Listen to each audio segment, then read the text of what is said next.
everybody, and welcome to another video. We start this one off with me heading to the famous Rose Hill Roundabout, where I encounter someone doing what a lot of people seem to think is okay, but it's not. Doing a turn in the road. The thing is, the person that's doing this turn in the road just doesn't look until it's too late. To the left there. There's her first look. That's her first time that she's looked back this way. Yes, she might have used her mirrors, but you should be looking over your shoulder if you're going to do a manoeuvre like that on a busy road, shouldn't you? Oh, there's the look. There's the look that we were waiting for.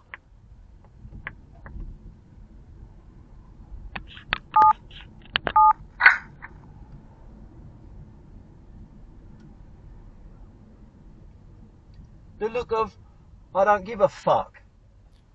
Now, for all you people that seem to think it's okay to do this sort of stuff, well, it isn't, because she stopped me from driving. I've had to slow down. The car coming towards her has had to slow down. The car to the right hand side is turning right out of that turning and couldn't do it because of this person. Now, I'm just going to put Highway Code Rule 200 up here. You only have to read the first two sentences to realise that she should not be doing it there. It says it in the Highway Code for all you people that seem to do this and seem to think that this is okay. It's not, okay? It's not. It wouldn't be so bad if she actually looked and didn't interfere with anyone else, would it? So, moving on a little bit further down the road, we are looking over to the left. These cars, or these vehicles coming out from the left there.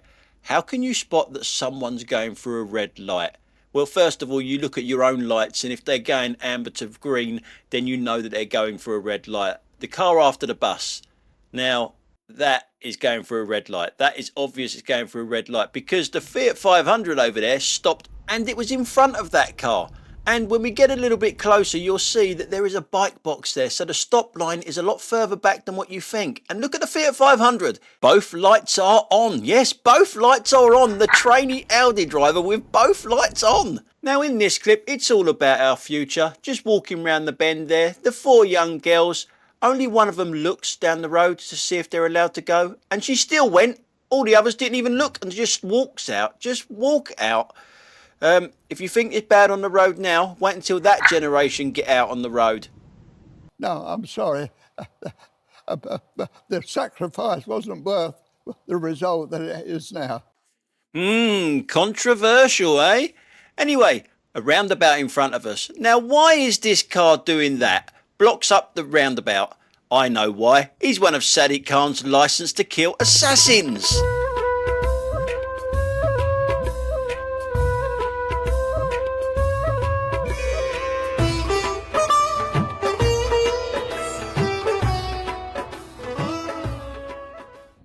So now I'm turning right here, and as you can see there's quite a lot of traffic to the left hand side, but look what happens again, and look what it is. Yes, it's another assassin.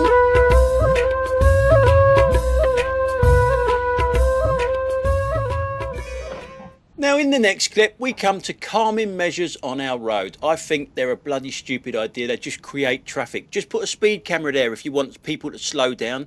This is how you do it. I got to give way to this guy here. I do. See the car coming towards us? I've got plenty of time to get out of his way, so I don't interfere with him. That's how you do it.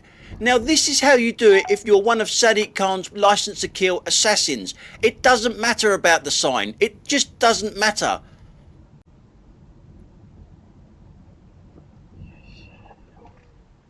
See that sign? No, you can't see that sign? Funny enough, it's a private hire again. And he had customers on board as well. Now this sort of thing should never be happening.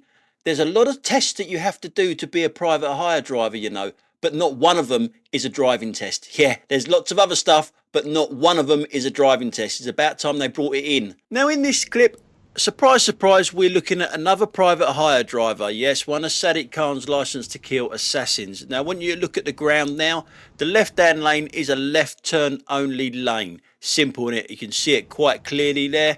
And when we go to the rear camera, in a little while you'll see where this car comes from. It's the white car here that's just come up the inside. And he is one of Sadiq Khan's licensed to kill assassins. And yet he's in the correct lane. He's behind me, behind the car behind that. Now you'll see him pull out. There he goes. He pulls out to come down the inside to get a few cars in front. Now, he knows that he doesn't want that lane. He knows that he doesn't want that lane. I can see the way he drives, he doesn't want that lane. But my question to you guys is, why are these people so bad at driving? They're not just bad in London, they're bad all over the bloody UK, private hire drivers. Is it because they are chasing money? They are constantly chasing the money. And as I can vouch for, Uber pay shit money. So they've got to drive and get jobs done quickly. So basically earn a decent living. Or is it the fact that they are just useless? They are just really bad drivers. And most of them, let's be fair now, they are foreign. Most of them are foreign and they haven't got a clue how to drive in this country. Which one is it? What do you think? We're keeping an eye on this guy here because he's obviously distracted in his car. Look how close he gets to me in a second. I thought he was going to actually hit me.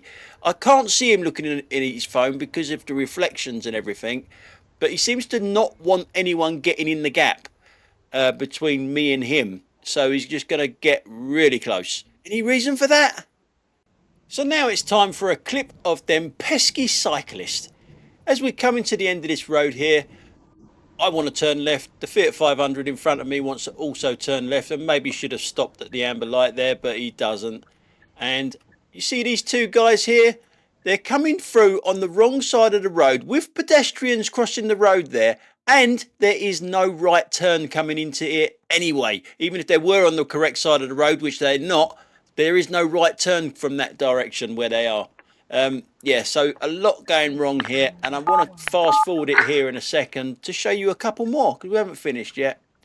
We've got one that's going to come behind me and one over there where they come from, the line bike that's in the usual position of holding his phone. You've got to have your phone in your hand. This guy here that's going to come straight through the red light, and the learner there right in front of us. You're not a cyclist. You shouldn't be in that box. So, yeah, 5 straight away there, all doing stupid stuff. Now, a little bit further down the road, I make the fatal mistake of forgetting my crystal ball on this journey, by the way. Fatal mistake. You should always have your crystal ball with you in London.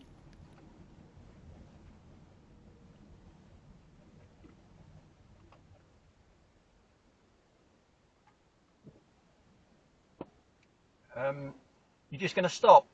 Oh, there it is. There it is. Yeah. Good job. See, now if I had my crystal ball, I would have known what they were doing. So we're back on the cyclist in this one. 3 go through red lights all at the same time. 1, 2, and the third one coming along now to the right. Yeah. We all know that they don't stop at red lights. Well, this cyclist does. Actually, me, I stop at red lights. Now, in this clip, we've got a mini roundabout coming up. I'm turning right. You can hear my indicator going. I've got a bike and a cyclist behind me. This car comes across me. It can't go anywhere, but it has to be there. And then the bike that was behind me. Bikes. They're a fucking menace. And then the cyclist there actually cut the corner. Well, literally went round the roundabout the wrong way to just be in front of me. Now we're going to speed this up here, obviously, until we get to the next numpty. It doesn't take long. Oh, and by the way, this school on the right-hand side used to be my old school, Sir John Lilly, my old primary school. It's in Fulham, by the way, on Lilly Road. So there's traffic everywhere in Fulham on this particular day, and I'm trying my shortcuts because I obviously know the area. And then I get this Birkin and Merc that cuts the corner and leaves it very difficult for me to get in there. I can get through that gap, but why am I going to be struggling to get through that gap? You move. The thing is, this guy's cut the corner, then he just stops there. He expects me to do the driving. I've got to put it right. I've got to put his mistake right. No, you move, mate. Now, to cut a long story short here, my shortcuts didn't work today, so you'll see me drive past my old school again, try a different route. Traffic was everywhere today. I don't know what went wrong, but it took me 4 hours to get across London. Anyway, we're looking at this car in front. Remember at the beginning when I said about doing a 3-point turn or a turn in the road? There's a cyclist there. Gives him a bit of a look. Cyclists don't matter, do they? Not to the Range Rover, not to the entitled Range Rover, they don't. But do you recognise the driver? I'm not 100% sure if it was her. So busy looking at her phone. Oh, you know who that looked like? You did look like Daniela Daniela Westbrook. Westbrook. Yeah. Chick, just in case. Now in this clip we're looking at the car to the left hand side, not the fashionable geezer bird behind us. We're looking at the car to the left. Look how relaxed and everything. It's almost laying down. I'm not sure if that's a phone in the hand, but it's almost laying down there. So relaxed in that car. Unbelievable just how relaxed that car driver was there. Considering it's gone past us now, it's up there at the traffic lights and it's going to turn left from the right hand lane, and it's that casual about driving. Yeah. I mean, you've got this one here, fucking turning left from a right-hand lane. Idiot.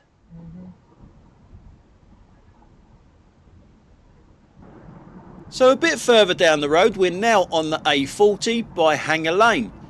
And we got a BMW next to us, to our right hand side. You can see the traffic in front of us. It's heavy in both lanes. But that's not good enough for the BMW driver, is it?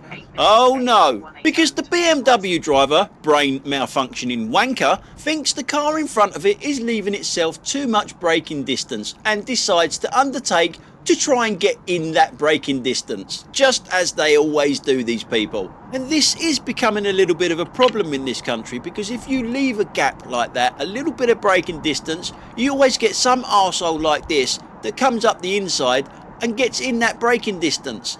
For what? You've got one car in front of where you were.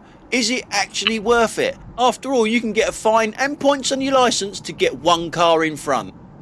Now in this clip, I've got to say well done to a driving instructor. Yes, a bit of praise for a driving instructor. You'll see a car here overtake the bus. Nothing wrong in that. But normally you get cars behind it that overtake it blind, not being able to see. But the driving instructor, I don't think there's anyone else in the car there, is waiting. What exactly what you're supposed to do. Don't drive round a bus blind just because the person in front of you goes round it. So a little bit further down the road here, we do still drive on the left hand side of the road, don't we? But it is another BMW that we're talking about here. And that is a lot closer than what it looks, believe you me. Don't fucking move. Don't fucking move. They just stay in a foot and a half on your side of the road. And we go to the rear camera now, and I'll show you how he drove behind me. Yeah, this really is a brain malfunctioning wanker. The BMW all rolled into one here. Look how far out he goes here. Look, where's he going? Where the hell is he going? If you can't drive a big car, don't fucking buy one. Anyway guys, that's all we got time for today. Thanks a lot for watching, and I will catch you on the next one. Bye for now.